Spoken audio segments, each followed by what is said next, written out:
నీ కష్టాన్నంతటిని క్షణాలలో తొలగిస్తాడు నా దేవుడు.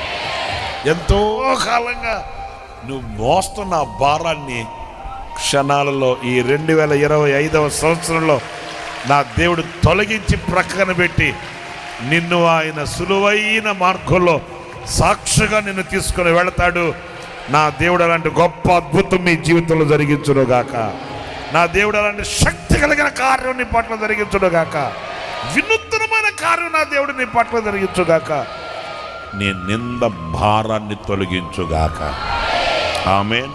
ఏ భారం మోయలేక, ఏ కష్టాన్ని అనుభవించలేక నువ్వు ఒకవేళ దిగమింగుకొని బ్రతుకుతున్నావేమో, ఈ 2025 సంవత్సరాంతంలో నా దేవుడు నీ భారాన్ని తొలగిస్తాడు. నీకు ఆయన విశ్రాంతిని ప్రసాదిస్తాడు. నిన్ను ఆయన ఒక పత్రికగా వాడుకుంటాడు.